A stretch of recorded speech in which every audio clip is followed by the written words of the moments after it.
could wait until. Welcome, everyone, to Ladder Daily Digest. We honor creators, and Tuesdays with Tim happens in Tim's living room, and we're just chatting, just trying to express ourselves on whatever topic we come up with. And so today we have the wonderful Megan Connor, the sourpuss Tim Rathbone, the elegant Randy Watts, and the Rob Tobler. I'll take it. So I'll take it. Rob, is you're doing TikToks again? Is it still present? Please help me, or are you trying to do another tactic? I'm back. I haven't changed my profile or anything, and I still have the same bad old attitude. Are you doing any positive vibes? Are you sending out positive vibes? You know, I like to send out positive vibes in the form of humor, but to be honest, this week with the news of what happened to Valerie Hamaker, I got dead serious. My wife says, "Why does Rob Tobler look different?" And I said, "Just because he's honoring Valerie Hamaker." Yes, I changed my photo on other social media accounts to that of Valerie Hamaker, and then also of her husband in solidarity. And I actually did get a call today from a long-lost friend wondering if I had gone through a transgender procedure, and I assured him. No way. You know have what, Rob, friends? if you need to do that, we love you anyway. Okay, thank you. Thank you. So you haven't gone through a transgender procedure? No, not that there's anything wrong with that, but Not no, today. I made the change on social media with no explanation. Why? Because Sister Hamaker is in the stake that my parents and siblings are in. And I hoped that it would lead to a conversation that I've always wanted to have with them that they're unwilling to have with me. But nobody took the bait yet. So, Have you met them, Rob? Have you met them? no, I have not. I've just listened to their podcast for years. It is really a sad story. It is. You know. Yeah. Well, Rob, I'm sorry that they are unwilling to have the conversation with you, and I hope that happens at some point. Thank you. I appreciate that. Yeah. I've invited her and her husband to come on the show, and she has a who screens like your email, like an assistant, a personal assistant to do it. And so we'll see if it works out. I'm sure she's getting plenty of offers, and I hope she takes all of them and makes the rounds. And I'm going to start the bidding at whoever wants to be my co-host on the show at $1. $1. $1.10. $1. Tithing. So anyway, we brainstorm ideas sometimes, and I thought Megan came up with this idea of feast and New Testimony, but I'm not sure. We could have all been talking at the same time. Well, but if it was about food, I guarantee you that it was me that came up with it. There you go. Okay. And so,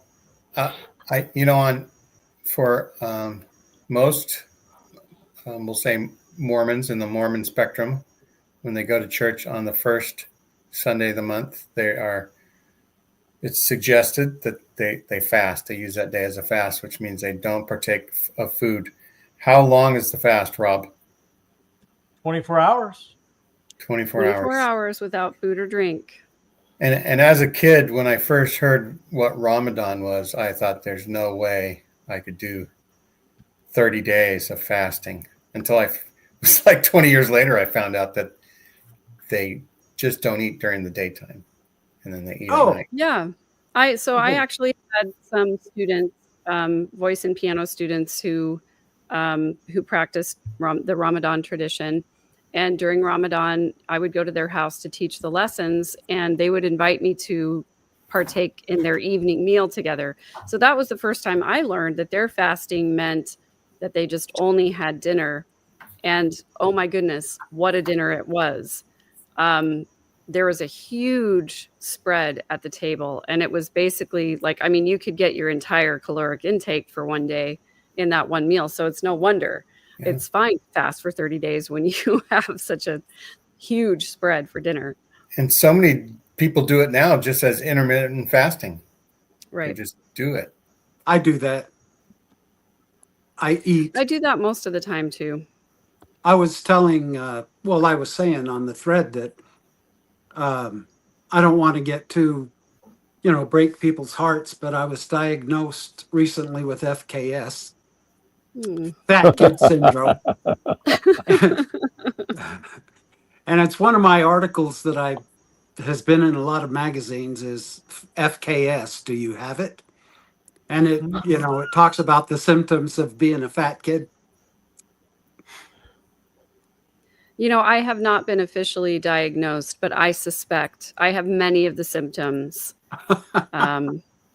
It's been a struggle my whole life. I'm learning to deal with it. I will get over it. I will triumph. Megan, talking about Fast Sunday, how many times in your life when you're either a kid or even an adult, you walk by the water fountain, and you just start taking a sip, and then you go, oops. And you don't know if you should keep on filling your thirst or if you should stop and spit out whatever you have left, or what it was never the water fountain for me. For me, it was always getting up on Sunday morning and doing my regular routine of, having a bowl of cereal or something before everybody else got up, and then going, oh man. In Arizona, we were encouraged to drink water if we felt the need because of the heat. There you go. Oh. I actually had my own struggles with Fast Sunday during each of my pregnancies, because I had a couple of different bishops who were adamant that if you were pregnant, you should still continue to fast, regardless of how you felt as a pregnant person. And during my first pregnancy, I had severe anemia, and I would frequently pass out. And it was necessary for me to drink a lot of water and to make sure that I took my iron supplements so that I didn't just pass out from anemia. And the way that my OBGYN described it to me was that, the baby is going to take all of the nutrients that it needs. And if there are some left over, you can have some. And so, I wanted to be faithful. And so I made sure that I didn't, eat or drink. I made sure that I continued to fast even when I was pregnant. And it ended up being incredibly detrimental to my health. I'm sure that I lost a lot of brain cells passing out during that first pregnancy, actually second and third. And then finally, when I was pregnant with my fourth child, I had a bishop who finally gave me permission and said, when you're pregnant or nursing, your nutritional requirements are different. And so what he said to me was, what you can do to give an offering to the Lord is that you can forego anything that feels like a treat during those 24 hours. You should still have your essential nutrients, but don't eat anything that is unnecessary during that time, snacks or brownies or cookies or whatever the case is. So I finally gave myself permission in my religious scrupulosity during my pregnancies to actually adequately supply calories to my body. But I had a lot of struggles about that, because there was a lot of body shame anyway in the religion in general, but also in my family system. So I struggled with fasting a lot. Your bishop gave kind of a Lent version of Mormon fast for you. Yeah, it really took a priesthood leader telling me that it was okay for me to give myself permission that it was okay. Because in my mind, I was like, well, if 24 hours is good, 48 is better. And why not 72? And if I really need something, then I'm going to go like 4 or 5 days. Jesus did 40 easy. Right. Jesus did 40. And of course, he was a supernatural being. But if I was really in need of spiritual guidance and I felt like I was wanting to be really closer to God and wanting to be really pure, then I would say, okay, I'm going to fast 24 hours, no food or water. But then if I go beyond that, I know that I need water. So if I just drink water, if I fast for several days beyond that, then I'll be even more blessed. And so I definitely did some damage to myself in my younger years that way. Ouch. The Ooh. struggle wasn't quite so real for me, Megan, because there was a 7-Eleven right beside our building. And my best friend and I would sneak over and heat up a couple of burritos between priesthood meeting and Sunday school. And that was working great until my dad caught us. Oh, man. Yeah. Well, Randy, I do have to say that my feelings about Fast Sunday changed slightly when I was hanging out with my cousins, the Cox family in Southern California. And we would go to church, we'd go to sacrament meeting. And then at the end of sacrament meeting, my cousin Lori pulled me aside one time and she was like, wait, don't go to Young Women's yet. And I was like, well, why not? Everybody's going down the hall. We're going to miss it. She was like, hang on, wait. Adam and Alex are coming. Just wait until they get here. And Adam and Alex got there and they were like, okay, you guys ready? All right, let's go. And we would go and we would sneak out the very back door and we would get in the car and they drove us to Del Taco to go get tacos during the second hour. So we would go and eat tacos during the second hour and then we would show up for the third hour to pretend like we had not been gone. And I thought that was the most amazing thing in the world. Until I was 15, I did not know this was a thing that you could do, sneak out of Sunday school and go get tacos. So one of these days, I'm going to open a taco stand and I'm going to call it Second Hour Tacos. Oh, nice. I love it. My heart skipped a beat when you said that Lori Vallow pulled you aside. It's like, well, yeah. Oh, don't go. She wasn't quite a psychopath yet at that time. You know, she wasn't murderous yet. Right, not yet, thank goodness. Otherwise, I definitely would have been dead. Because, yeah.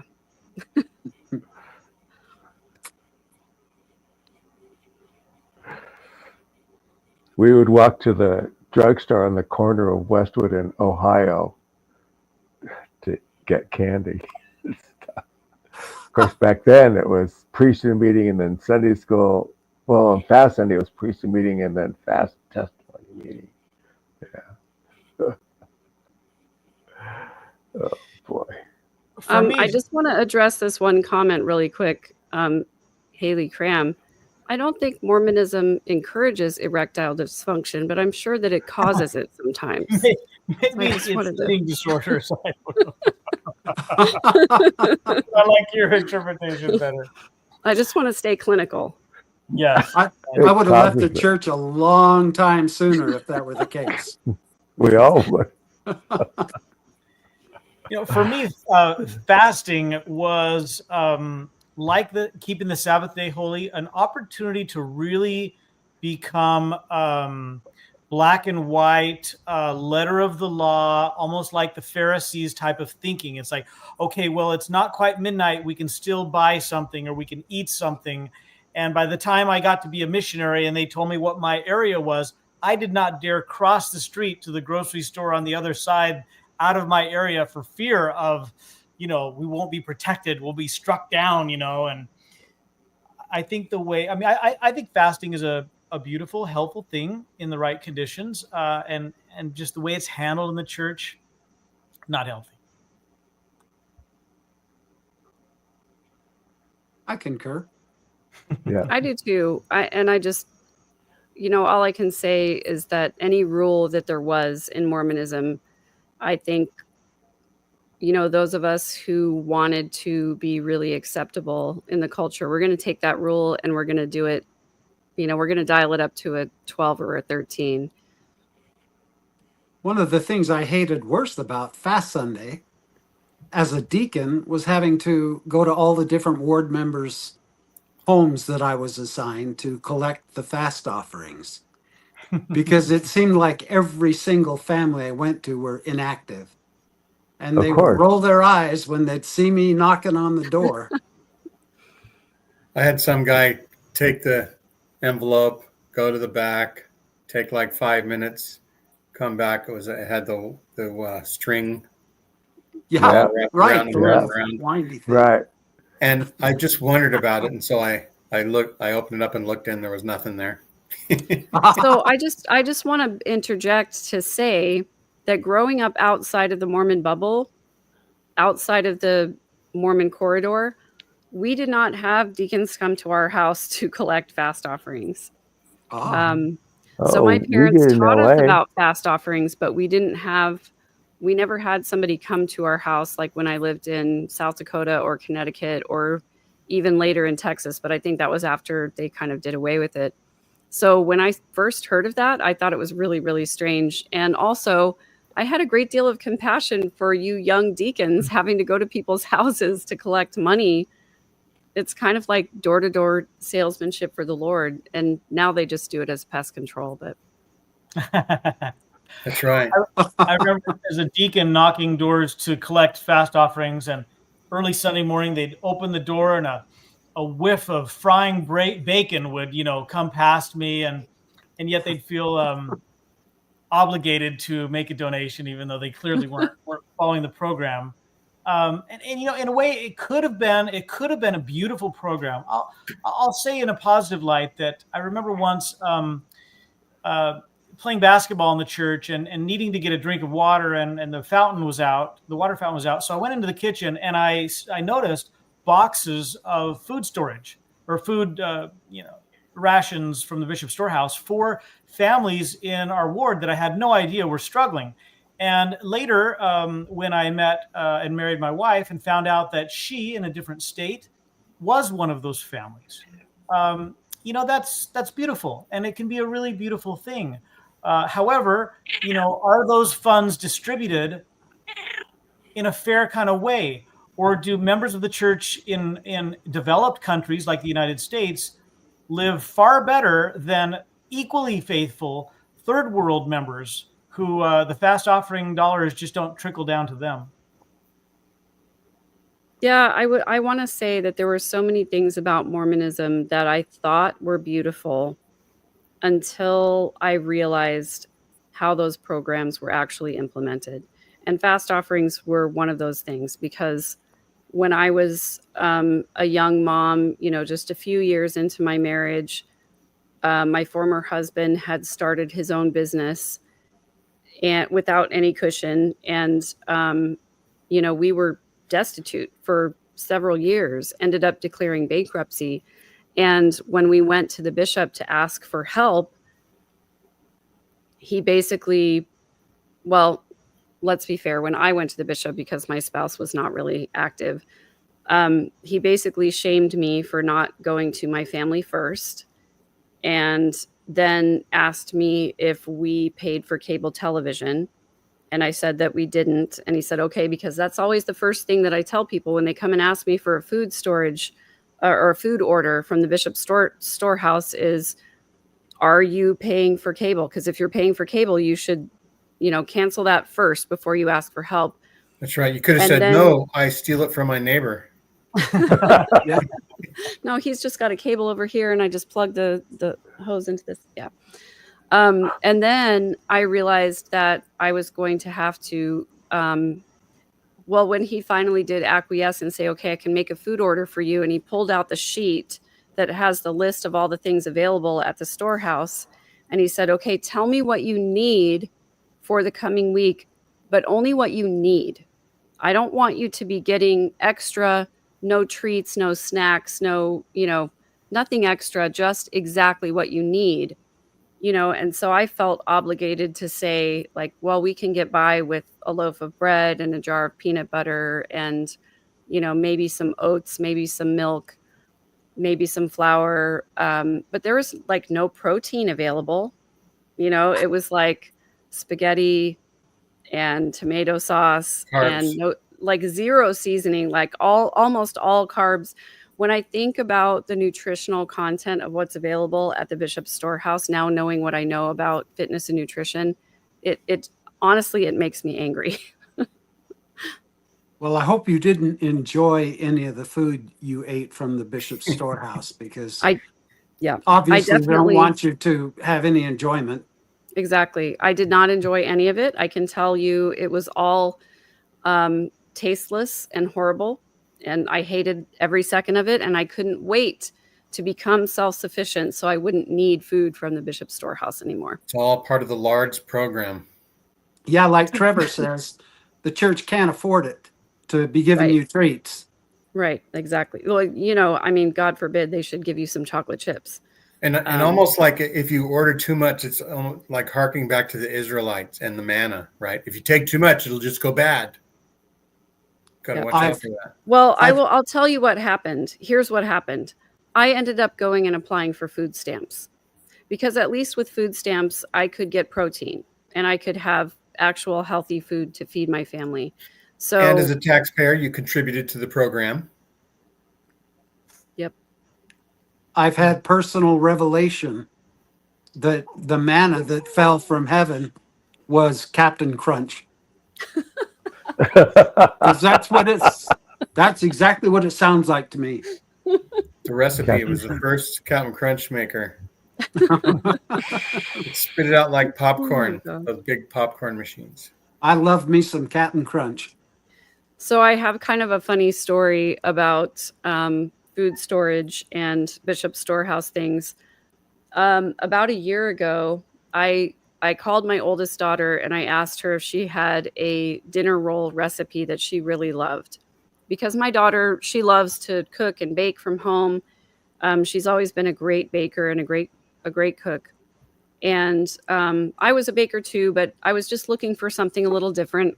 I was like, man, I haven't made dinner rolls in a really, really long time because I was off carbs forever.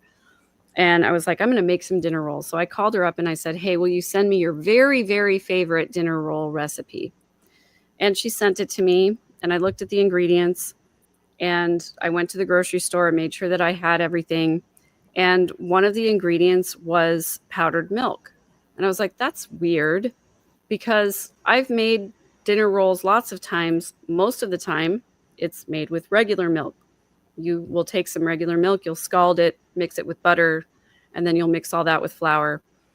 So I was mixing up these rolls, got my little tiny packet of powdered milk because I'm like, I'm never going to use this for anything else. And while I was mixing it up, you know, I called my daughter and I said, hey, I'm making these rolls. And do you have any tips about how to make sure they come out right? And she was like, yeah, I would do this and this. And I said, it's so weird that it called for powdered milk because so many times I've made rolls and I just use regular milk. And she goes, oh, yeah, this is the old Lion House recipe from, Brigham Young's Lion House restaurant in Salt Lake City. And I literally lost my shit. I took that powdered milk and I ripped it up and I threw it in the trash. And I was like cursing every curse word that I could think of. And I was like, I am never again going to use powdered milk. Nobody needs powdered milk. Don't ever use powdered milk for anything. Like there's no reason for that. And admittedly, I'm irrational about that because there was a long time when I was a kid where my parents thought that milk was way too expensive.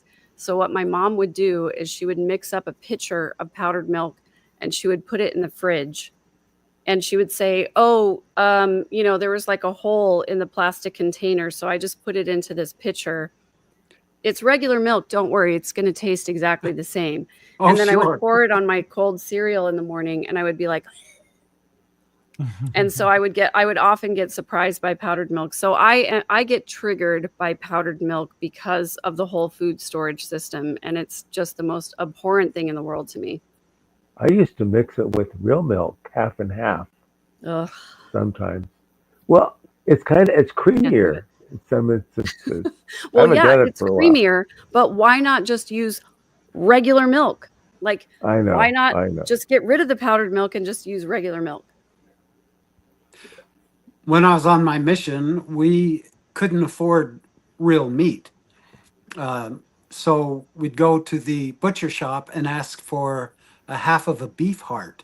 And could they grind it up for us? Oh, wow. And they always, did that. And it just makes me want to puke right now thinking about it. But that's what we ate. Where did you go, Randy? I went to Madrid, Spain. Oh, that's back right. when, right after Juan Carlos came into power. It was right after Franco died.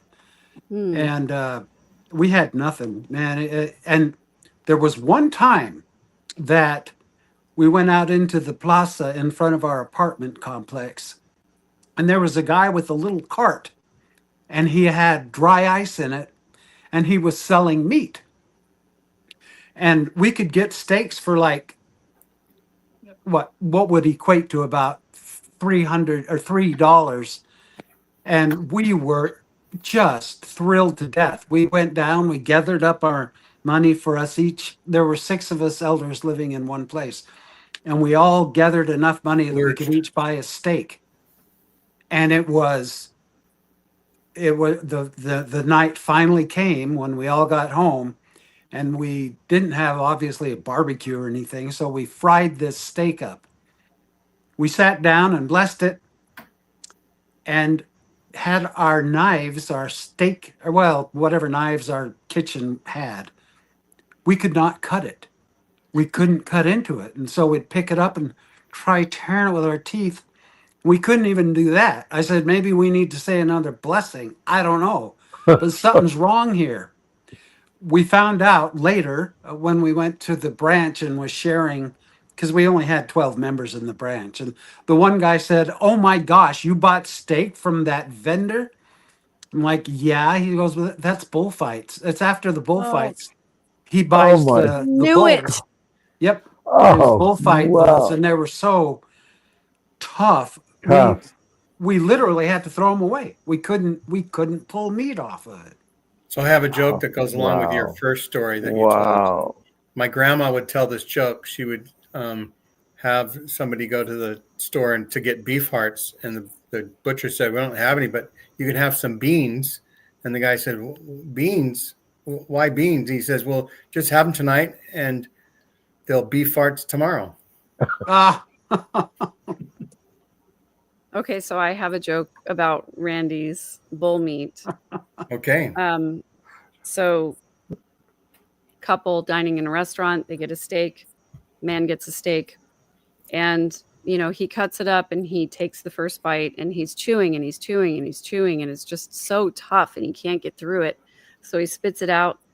He's like, well, maybe that end part was just overcooked. So he takes a piece from the center and he's chewing and he's chewing and he's chewing and it's just so tough he can't get through it. So he spits it out. And he calls over the waiter and he says, "Look, this steak is inedible. It is too tough. I cannot get through it." And he says, "I don't know what you're talking about. Our chef is the best chef in the world. He's cooked these steaks a million times before. We've never had a complaint." He says, "All right, fine. Let me talk to your manager." So the manager comes over. The man complains. He says, "This is the toughest steak I've ever had in my life. I can't get through it." And he says, "Well, do you mind if I have a bite?" He says, "Please go ahead. I would love to see you try to get through this steak." So the manager takes a bite. He chews it up. He swallows it. He says, "Actually, that was very tender." And the man says, "Well, that was the piece I spit out. I'd already chewed it 50 times before you got it." oh, that's Yeah, enough to man. gag a maggot right there. It's almost like That's eating bird bad. food from Mama Bird. My buddy went to see his grandma in the nursing home, and she had a bowl of peanuts, or I mean, a bowl of raisins beside her bed.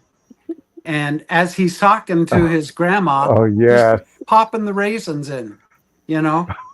And when he finally gets done, he says, "Hey, you have any more of those raisins?" She goes, "No, I had the box and I sucked off the chocolate from them, and that's all I had left." Randy, that's one of my favorite jokes. I tell it a little differently, though. It's, the peanuts and the peanut M&Ms. Oh, I well, love it, okay. though. I love it. It's one of my favorites. So we can also talk about our new testimonies. What do we have new testimonies of? Science. Science. I remember watching a movie called Paul, which was about an alien, and somebody walks in or asks somebody and says, "Do you believe in God?" And it's like, "Well, we're men of science, as their comeback. Well, I had a testimony of science before, but it's just You were with God, all science is possible kind of a person. no, not really. I never thought about that. I just science was real and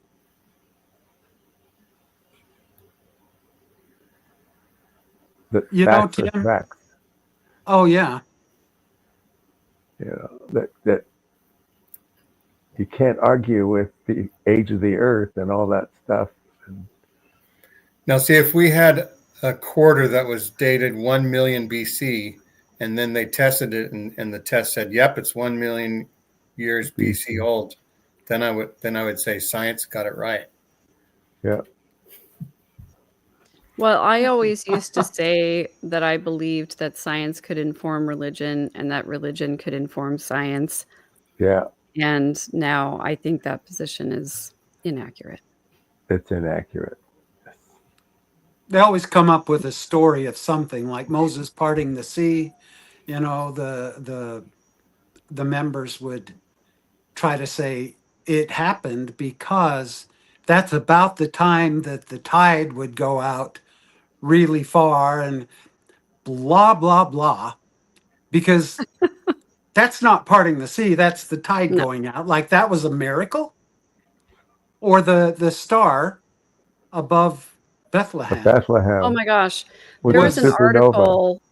Yes, there was an Yeah. article back in what was it? I think 2001, 2002 or something like that, where an astronomer was trying to well, and I'm going to use the word astronomer loosely because he was trying to posit that God set the stars into motion so that particular star would shine at that particular time. And it was sort of a like pseudoscientific approach to basically say the Star of Bethlehem shone when it did because God programmed it that way. Right. Yeah. Yeah. Right. Yeah. Yeah. Anything to make it miraculous. Fits your Right. worldview. Fit a Well, miraculous anything, worldview. and the way that I see it was anything to explain the miraculous. And I think this is one of the things that Mormons love, and I used to as well when I was a true believing member. Mormons love evidence of their faith, which is a Yes. contradiction, right? Because faith is a hope in things that are not proven, right? But Mormons love it when their faith gets somehow, quote unquote, proven.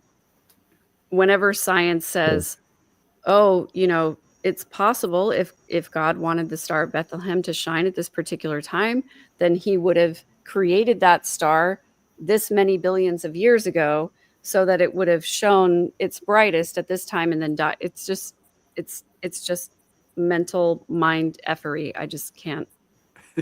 It's like, I you know, love- DNA. You can't trust DNA when it comes to the Lamanites in the Book of Mormon, but DNA proves that Joseph Smith didn't have sex with anybody. Yes. If that's not the That's most a good one. hypocritical thing. It's a good one.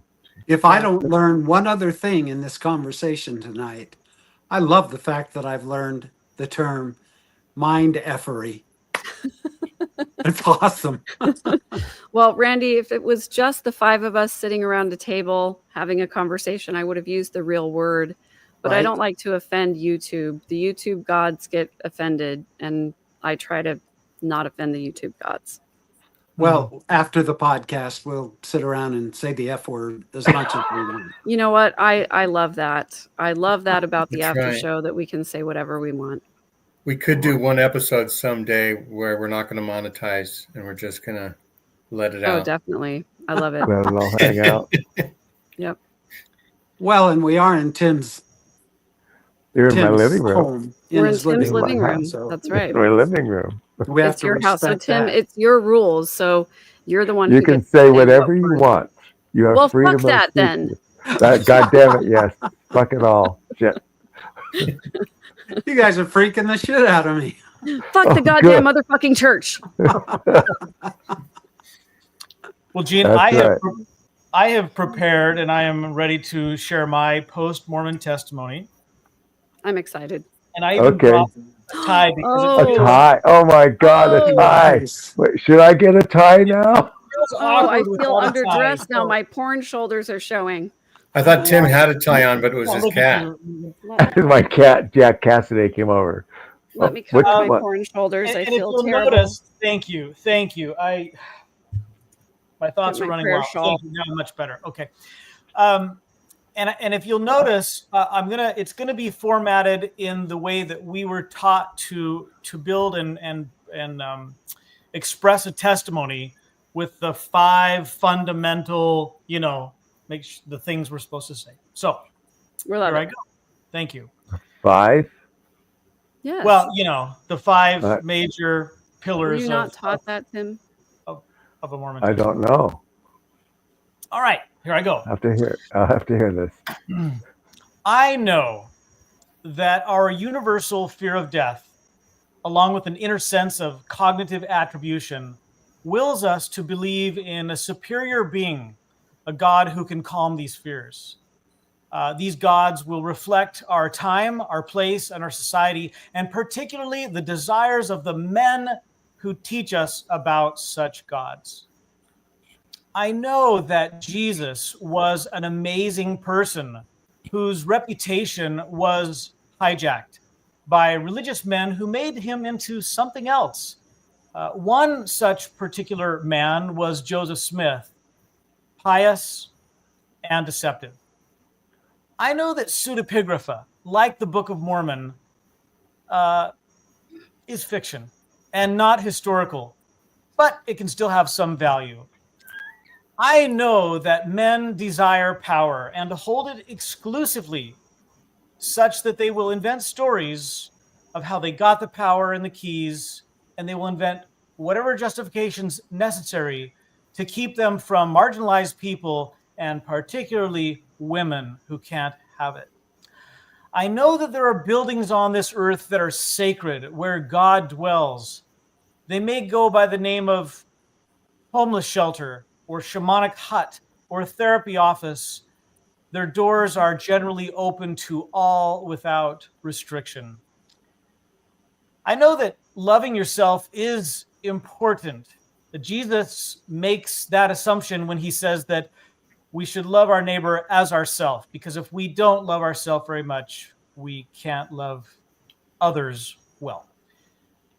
I know that faith expressed as dogmatic beliefs is inferior to faith expressed as radical love. I know that humans desire to remain in their comfort zones and to justify their lifestyles.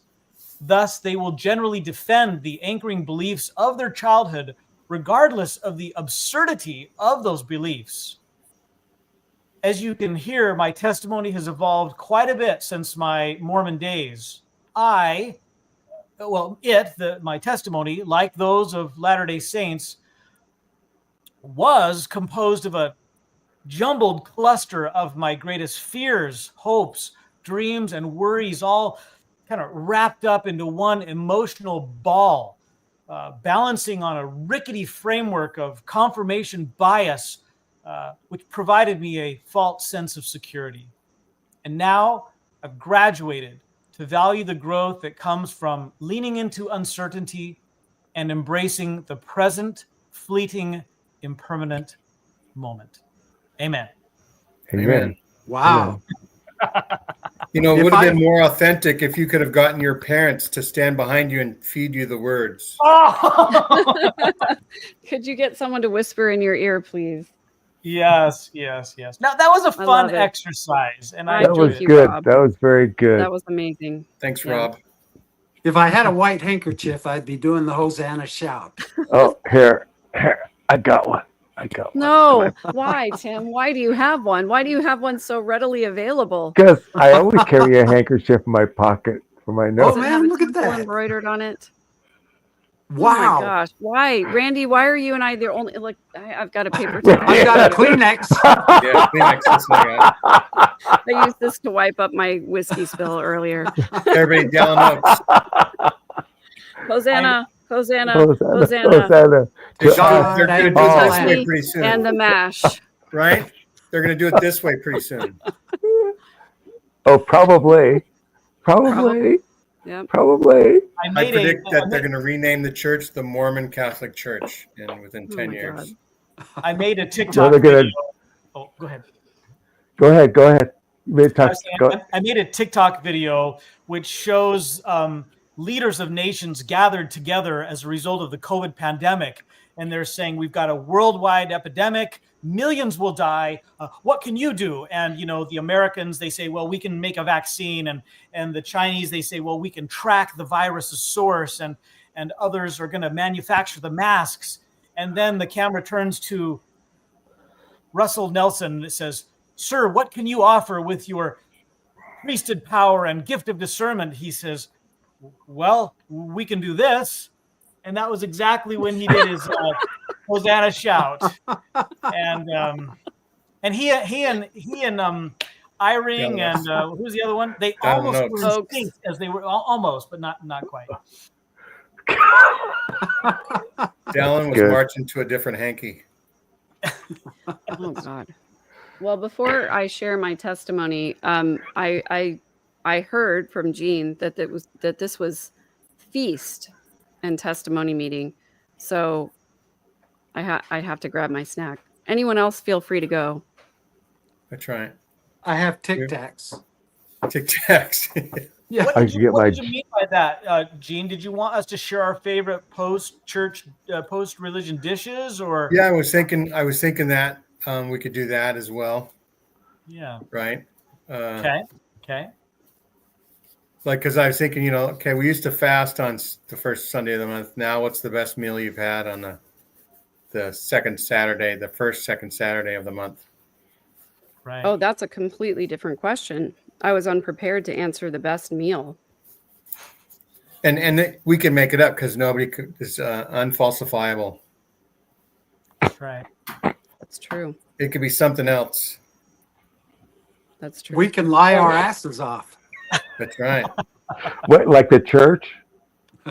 Yeah. I learned it from watching you. Do you guys remember that commercial? Someone Sarah's says gonna special brownies in the comments. Do you guys remember that commercial from the 80s where the kid gets caught smoking weed and the dad comes in and he's got the shoebox and he's like, where did you get this from? And the kid goes, from you, Dad. I learned it from watching you.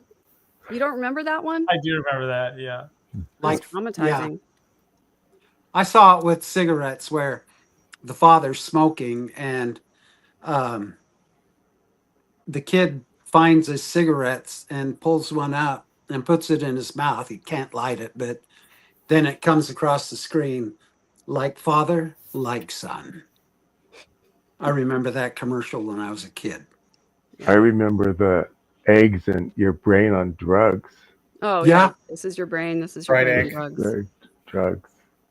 Yeah. Don't know if I remember that. Well, My dad would say, well, at least your brain would be doing something finally.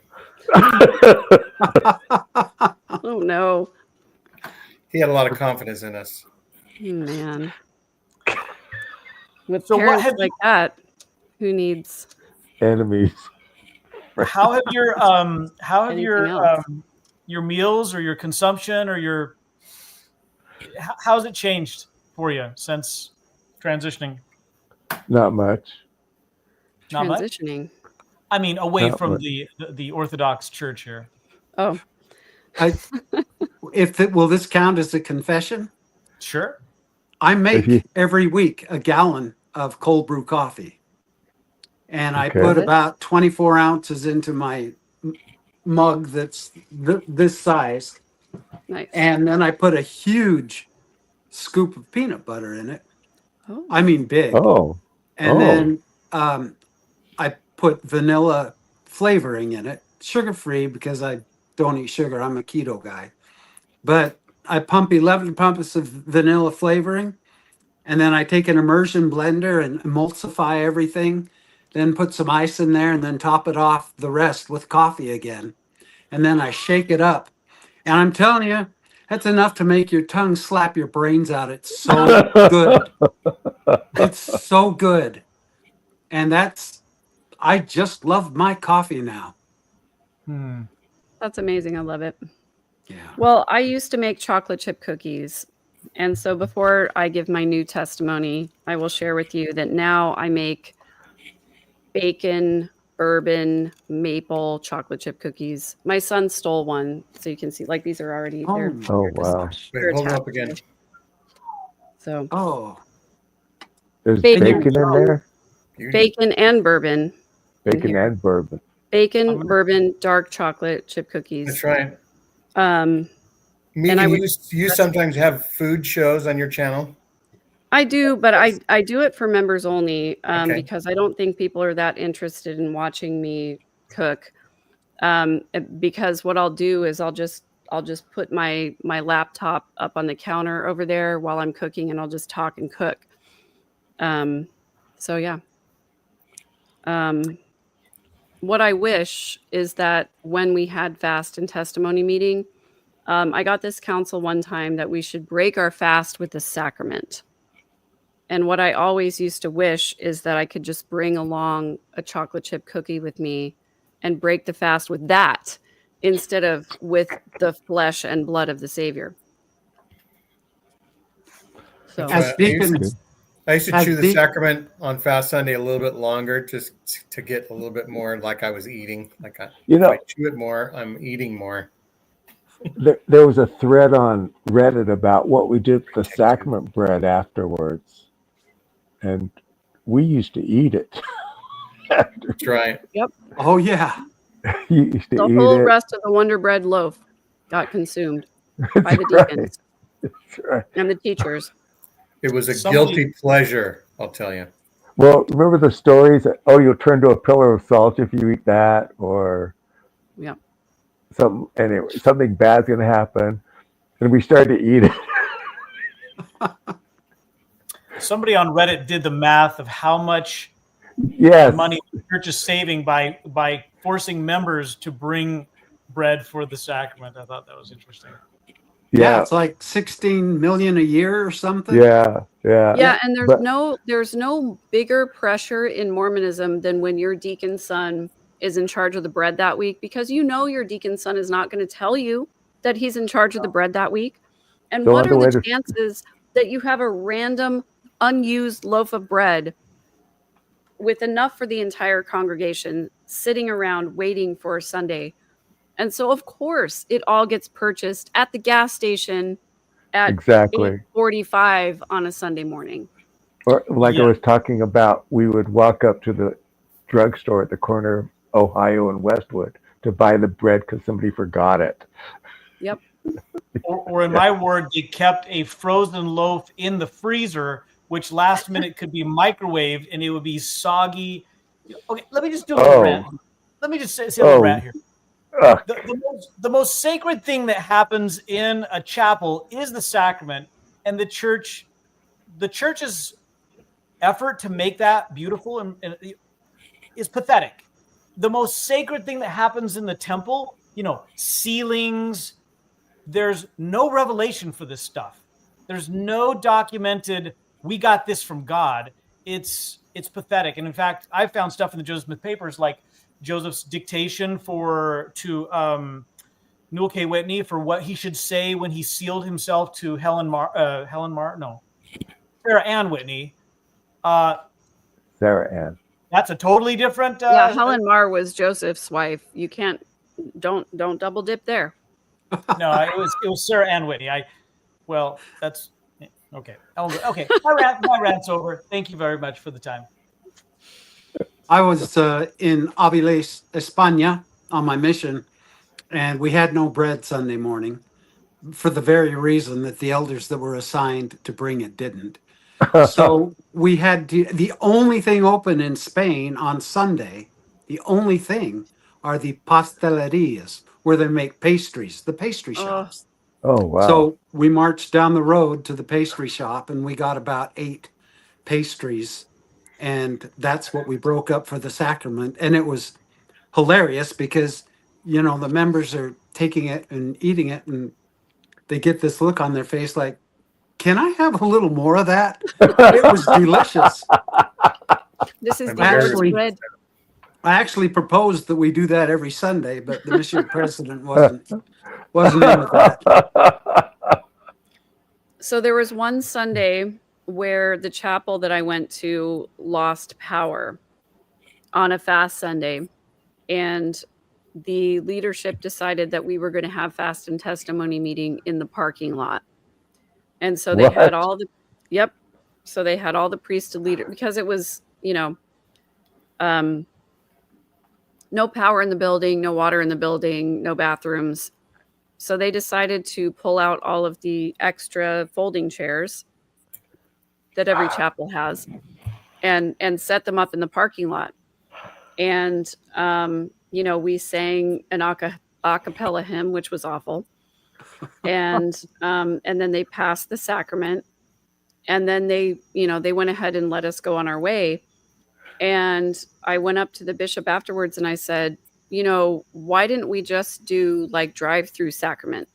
Like we could have just all gotten in our cars.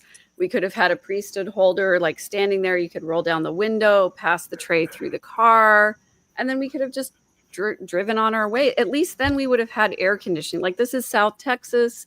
It was late April. It was very humid and gross outside.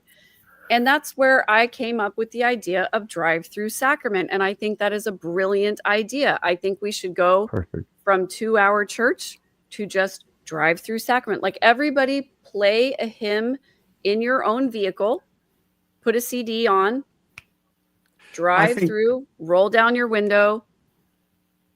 I think it's a great idea. That's brilliant.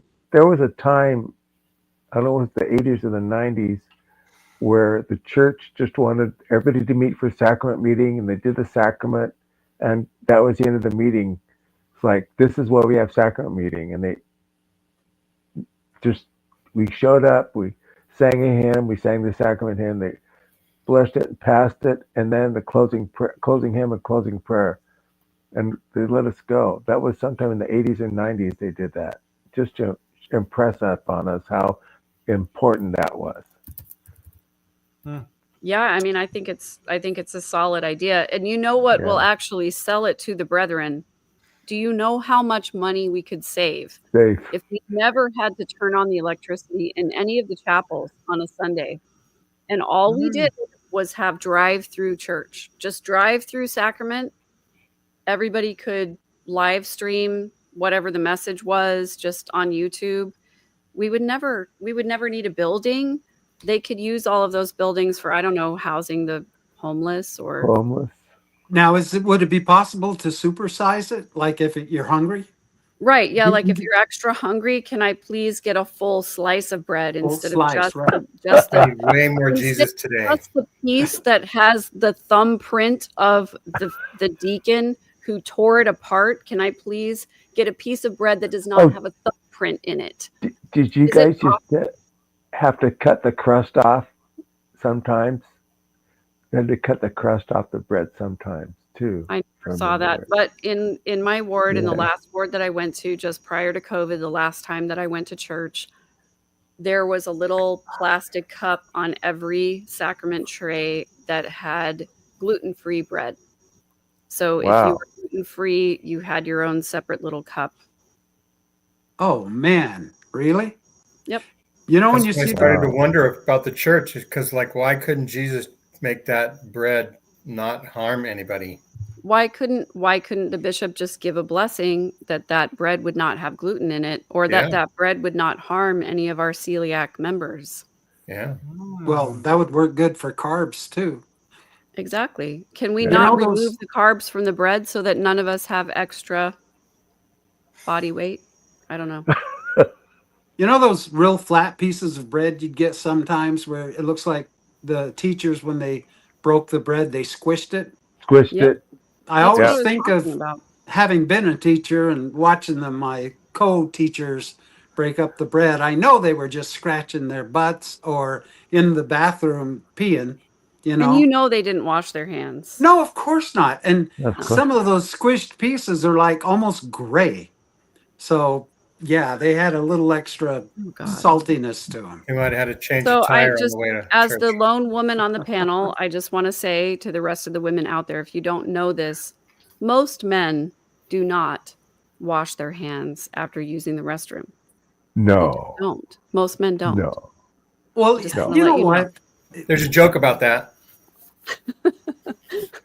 There's Shall we another tell a joke I'm joke? thinking of. It's not quite about that one, but So is this ahead. BYU fan goes to the bathroom at Utah, the U of U, and they're both sitting next to each other at the urinal, and then one guy just leaves and walks right by the sink, and the guy says, "At BYU they teach us to wash our hands after we go to the bathroom," and the guy says, "At Utah they teach us not to pee on ourselves."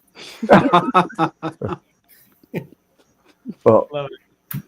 yeah, There's I was just at not really a need to wash your hands when you're a guy after you pee. I've got a method where I don't touch anything, you know. okay. But Okay. when you drop the kids off at the pool, if you know what I'm saying, yeah, you definitely need to wash your hands. Especially when they only have that one-ply toilet paper. Yeah, when you download a brown load, you best be washing your hands. Well, I have another related joke, but I feel like it would be better served for the after show, so I'm going to save it. And the entire audience is waiting to They wondering want to know, Megan. They what want that to joke was. Members only, I'll sorry. make a comment about my my diet and nutrition post Mormonism. Number one, I have learned to really appreciate what Terrence McKenna calls the food of the gods. I'll just leave it at that. Terrence McKenna. Okay. Well, I'll explain that in the after show. But I also have noticed that since leaving the church, I actually finally eat meat sparingly. As I lean into more of a holistic, healthy space, I'm actually following the word of wisdom even better now. Wow. You know, Wow. I have often thought about that. You know, the official question on the interview is, do you keep the word of wisdom? But I think that most members view that as coffee, tea, tobacco, harmful drugs. Some members even think it means caffeine. But I can guarantee you that there has probably never been a bishop's interview in the history of the church where someone has come in tearfully confessing that they ate a fruit out of season. Like, True. you know, like Yes. Bishop, I really want to keep the word of wisdom, but I mean, the strawberries are so good. Even in the wintertime, they're good. And I just can't stop eating the strawberries in the winter. And I mean, I know it says to eat meat sparingly, but they had ribeyes on sale at Costco last week. What am I supposed to do? Not buy the whole pack of ribeyes? Am I supposed to just cut it into cubes and put it on top of rice? Why can't I just have a whole steak for once? All right. No sacrament for 2 months for you. No. You mean I I- can't eat the squished gray bread that the teachers break after not washing their hands? What am I going to do? You know, since working as a funeral director, and that's completely cured me of red meat, by the way. I can't eat red meat. I can't eat hamburger. I can't eat hot dogs because it just launches something in my brain that, because I saw some horrible things in the preparation room at the Yeah. funeral home. Sure. And that has completely cured me of any want or need for red meat. It's got to be chicken or fish.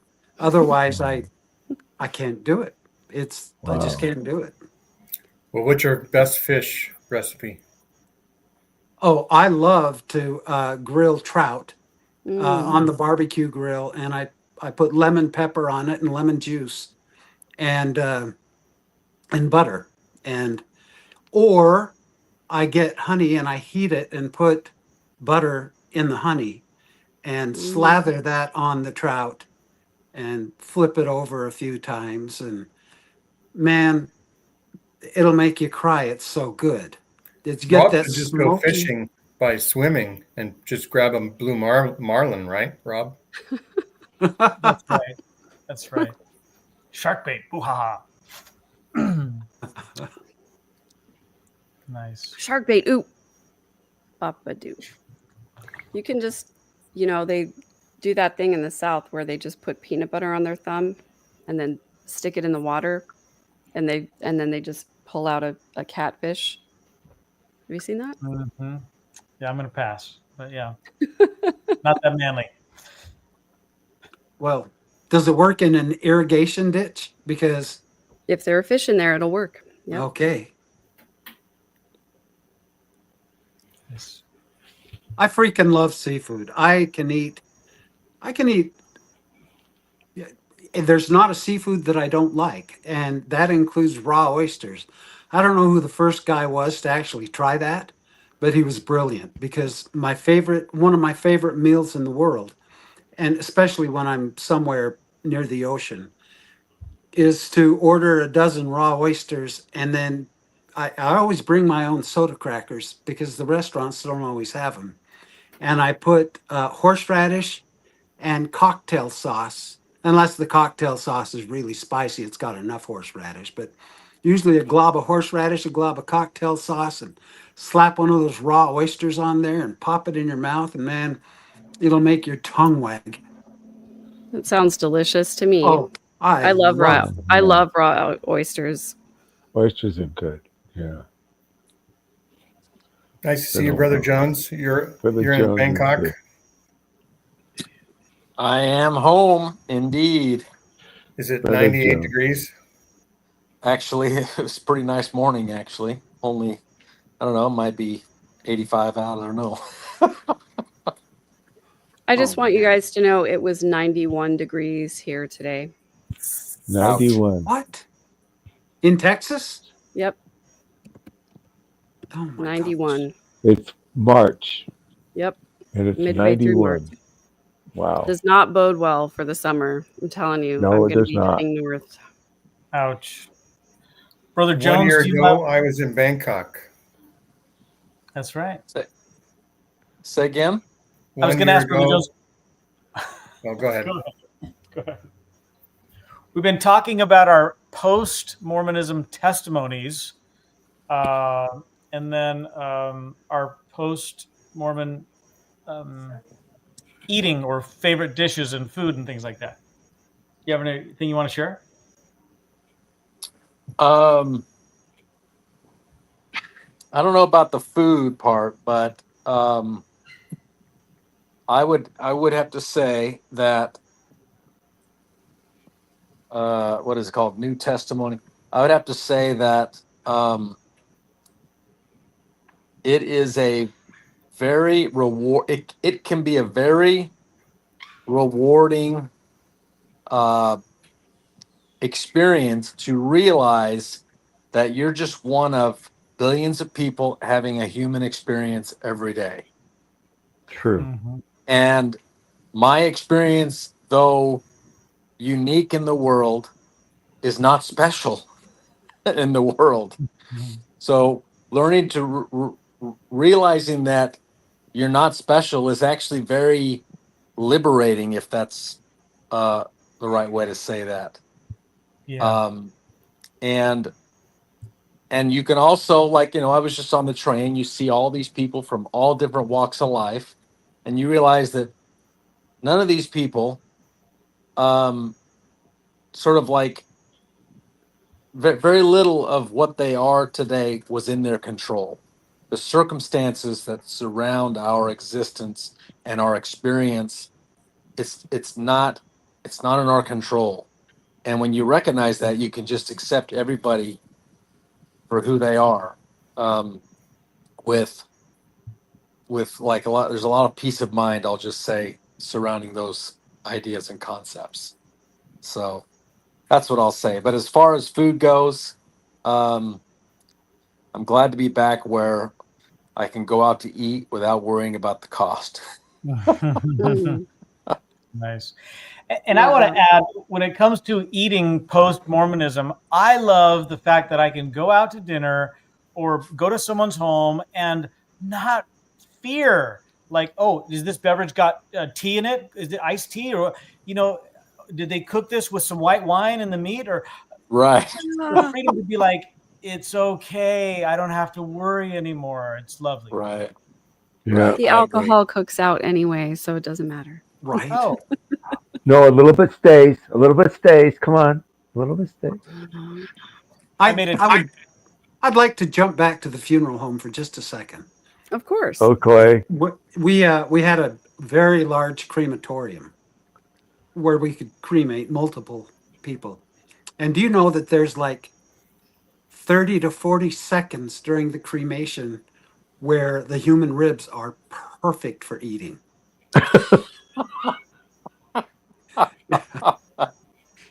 And I do have to tell you that, as gross as this is, you'd walk back there sometime and it's like, this smells kind of good, because it would release that smell of cooking meat like a barbecue. I never actually, broke down and tried it, but just a little bit of you had a info. good channel going there, man. Oh my gosh. Randy. I'm just saying. Okay, Randy, are you going to break our hearts and tell us that they cremate multiple people at a time, and so the ashes are actually just all mixed together and it's not just... Oh, no, they're in separate they're in separate cremators, so Okay, good to know. Okay. yeah, it really is a very, very I like to say sacred thing to make sure that it's very well cleaned out after each cremation, and they even vacuum it to make sure that no ashes are mixed. Now, I won't promise anything when it comes to actually putting the ashes in urns. I spilled one time, and Oh, I no. mean, Oh. they were all over the carpet, and I just Oh, no. gathered up what I could and Uh-oh. vacuumed the rest. Uh-oh. Yeah, it happens. Vacuumed. Oh, no. Yeah. I mean, how else do you do it? It's like fine sand, except Dust to dust. there are a lot of chunks in it, which a Ashes lot to of people ashes don't and know. dust to Now, dust. and they have to crush the bones, right? Because they don't burn. It's called a cremulator. Anything that doesn't burn, like teeth and like parts of the jaw and things and the skull, they put it in a cremulator, and it's like a really heavy duty blender. But before they do that, we'd have to run a magnet through the ashes to gather any metal parts that were in the body, and a strainer to gather anything that didn't stick to the magnet. But then everything goes in the cremulator, and I always encouraged families, if they're going to spread the ashes, I let them know that it's not like in the movies, like it's perfect sand or perfect ashes.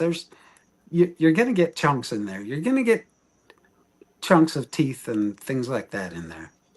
Randy, I'm not going to lie, cremulator sounds like one of those Disney inventions that the Imagineers came up with. It does, doesn't it? Yeah. Disney should open their own funeral services. They should have their own Oh, crematory. no.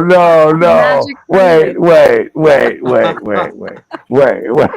No, whoa, hold it. Well, They already have too many things that they own. I'm Come just on. going to go on record to say that for me, Viking funeral is what it's going to be. Put me in a All boat, right. launch me out to Oh, sea, flaming arrows, light it on fire, over a waterfall, done. That's me. Nice. Nice. Playing Wagner's Ride of the Valkyrie. Yes, For music. 100%. Dun, dun, dun, dun, dun, dun, Da, dun, da, dun. da, da. So my daughter has a story about her grandma, my mother.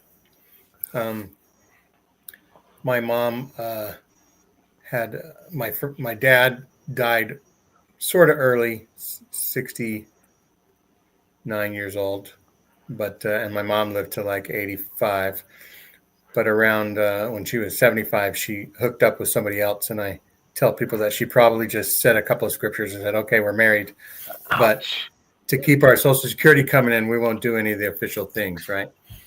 But she was like, to everybody else, married to this other guy. And then that guy passed away. And so she had a second husband cremated. And my daughter once has a story where she saw grandma doing something, getting prepared, and like there wasn't, she was changing urns or something like that, and there wasn't enough room for one, so she put the rest in the other one. The other Oh urn. no! And my daughter says that's how my mom was. Is like things weren't sacred. So it's just my mom's unique way of spreading ashes. Oh, Oh my God. And my dad was in a chock full of nuts can for most of of his Gives a death. whole new meaning to the He moniker. loved coffee, so it was fitting. was it one of those cans where you take the top off and it goes boing? No, with the snake inside. Yeah. Well, I'll tell you this: that as a funeral director, I was the last one that would let you down. Ha ha ha. That's some funeral humor. Come on. Ha ha ha. I put the fun in funeral. Ha ha ha ha. I'm gonna have a funeral, not a funeral. Right. And I'm gonna do it while I'm still alive, so I could just see if anybody shows up or not. I have nightmares about that, but it comes from Tom Sawyer. He got to see his funeral because they thought, and he cried at his own funeral. So Yeah, when he was sitting up. I want to cry at my balcony. own. I want somebody to say one. I dare somebody to say one good thing about me. I will. I will too. I've often said that when I pass away, I'd like to go the way my grandfather did, peacefully in his sleep.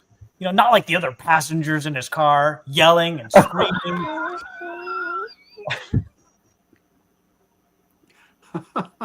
Oh.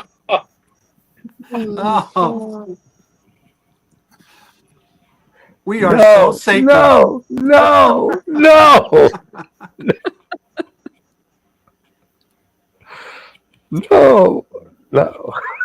This has been fun tonight. Thank you, folks, for joining us. Yeah, it's always fun. It's irreverent. It's scatters all over. We have a topic, but that doesn't mean we're religious about it. And it just gets funner. It does. It gets funner and funner. It's always a good time with you guys. I never got to say my new testimony, so is it okay if I say my new testimony? Please share. I would like to bear my testimony that I know the universe is true. I know that when I listen to my own intuition, I always have a better outcome. I know that when I trust my own instincts, that I always end up in the place that I'm supposed to be. And I believe in myself.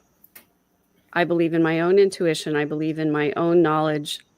I believe that I have everything inside of myself that I need to heal and to become the best version of myself. I know that I do not need to outsource my worthiness to any other human being on the planet. I know that I'm worthy within myself without having anybody else validate that for me. And I know that when I make the choice that is the most loving thing for myself, that I am choosing the highest and best outcomes, not only for my greater good, but for the greater good of every person that is in me. And I say this in the name of Megan fucking Connor. Amen. Hey, fucking man.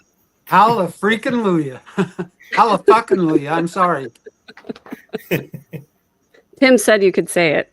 That's right. You can say whatever the fuck you want. Okay, I give you permission to say whatever the fuck you want. Yeah, they're just letters that we just assign meaning to, and they don't have,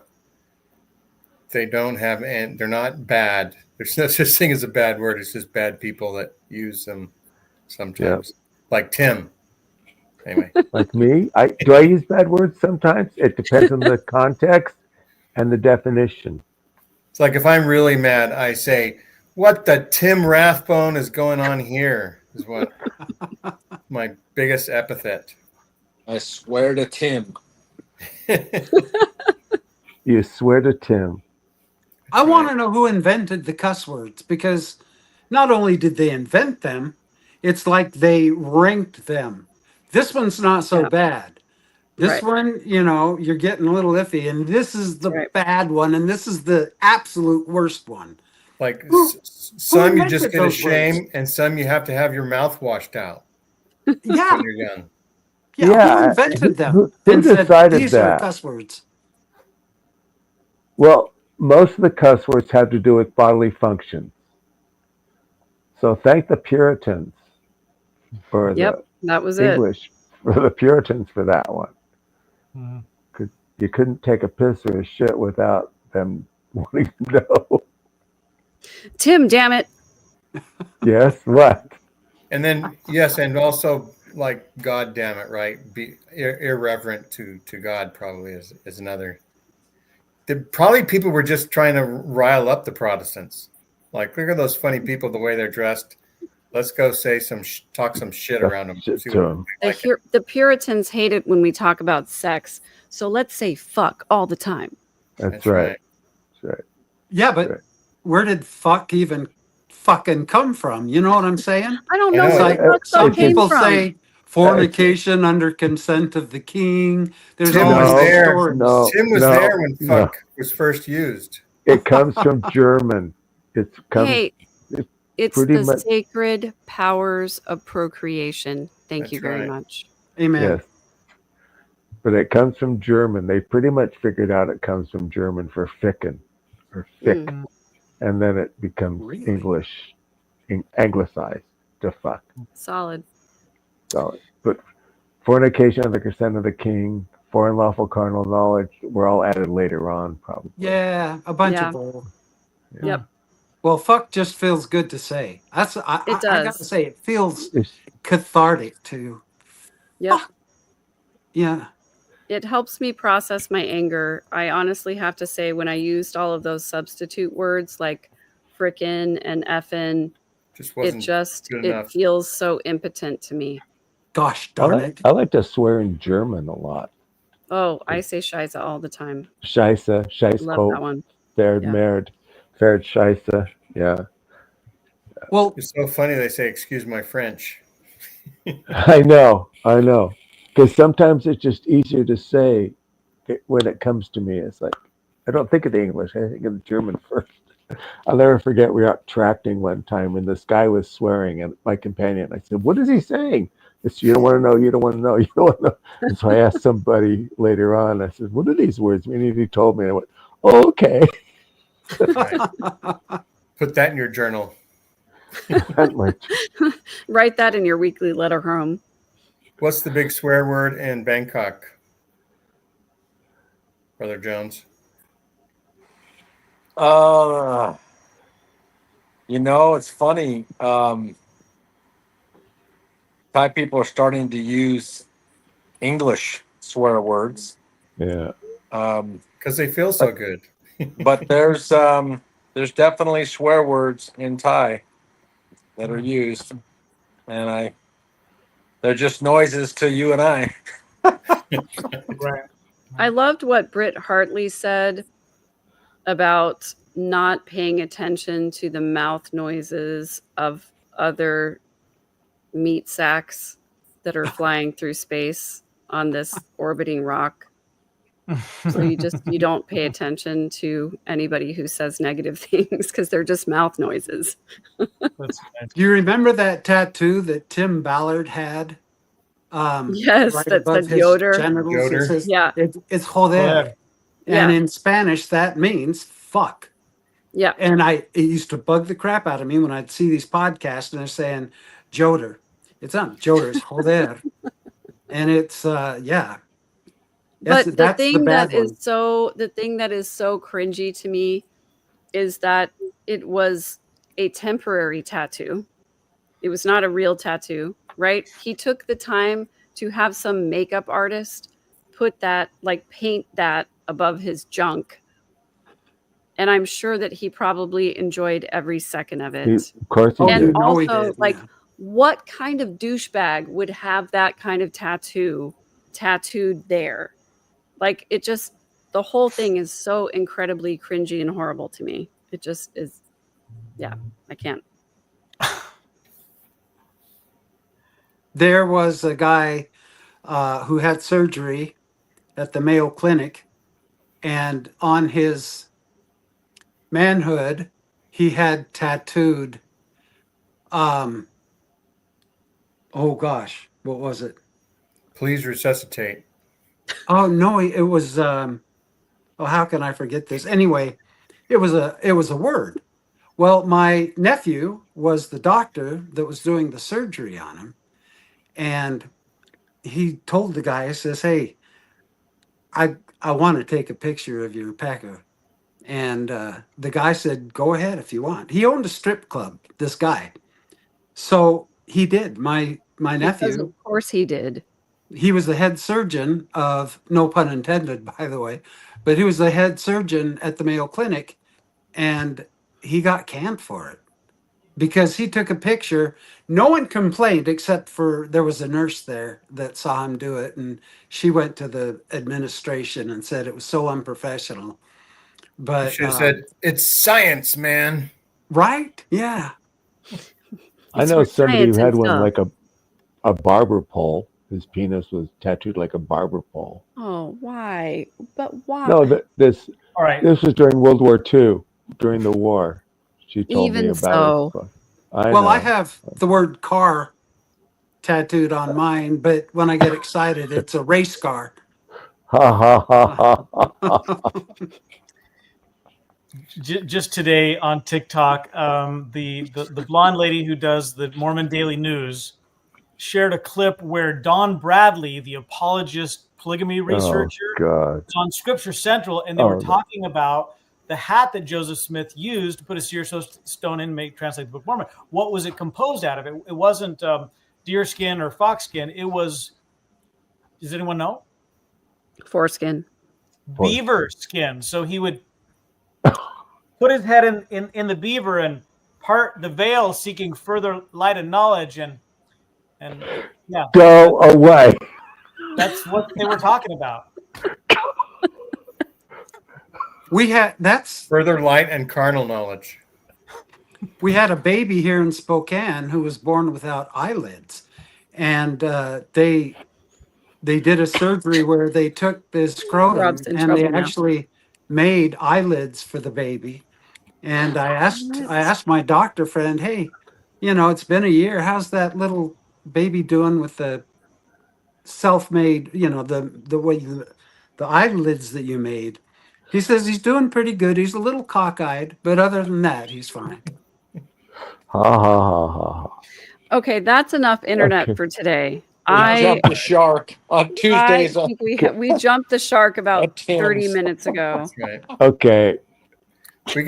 Let's just end right now and we'll have the after No, show. wait. I have you the secret to life. Okay? Okay. You want to know what the secret to life is? Yes. The secret to life is the 5 stages of the hero's journey. The first stage is the hero's life as a more or less conventional citizen. The second is the call to adventure and awakening. The third is the period of discipline and training. The fourth is the completion of the quest. And the fifth is the final phase of return and contribution to society, which we have all gone through our faith crisis. There you go. Love it. So I testify that that's what life is all about. Nice. Thank you, Tim. Amen. You're welcome. Tim Trevor wants to know what your thoughts are on Don Bradley. Don's okay, I guess.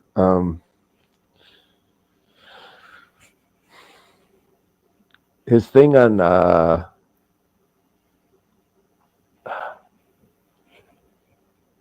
the affair, the dirty, filthy, nasty affair. Benny Alger. Benny Alger is really good. but I haven't talked to Don since BYU days years ago. So he's okay, but he's a believer. I can't figure out why he left and came back. Well, you Anyway. know why he left, but you can't figure out why he came back. Is what you mean? Why he came back? Yeah, and his wife and I text occasionally on Facebook, like when Michelle went after me. Jasmine. Yeah, is that his wife? Jasmine's been on my show. Okay. Jasmine Bradley. Okay. He told me that when Michelle, sent Michelle an email and she was sharing it on some Facebook group that I wasn't part of, and he says she's saying this about you, and I said I don't care what she says. But you live rent free in her mind. Hey, yeah, I do live rent free. All right. Well, thanks everybody for watching. Thank you. Trevor says he came back for money from Brian Hale. So there you go. Oh, okay. Okay, Trevor. I'll work at half of whatever the going rate was, if Brian will have me. Brian is now writing a new history of Joseph Smith or something for free. He's a missionary. He and his second wife are missionaries. Blessings from heaven, which I think the going rate is pennies. That's what I heard. Pennies from heaven. Yes, correct. There you go. Correct. All right. Thanks everybody for watching Tuesdays with Tim. We're going to try to keep this up. It's the only thing Tim has to live for now. That's what she said. That's right. That's so excited. I'm going to go wash my mouth out with soap. That's right. For all the swear words. And Life Boy. I'm going to bleach my ears. Is it Life Boy or It's Life Irish Boy. Spring. Oh, that's even better. Cleaner than a whistle. Like, subscribe, and share, and watch Megan's channel, Midlife Revolution. And support Megan and let her know. Trash. Let Megan know that you support her, that you love her, and we're here for her during this trying time. I appreciate it. Well, I get it. Trying time. The courtroom drama. Anyway. I see what you did there, Gene. There you go. All right. Bye-bye. Good night, everyone.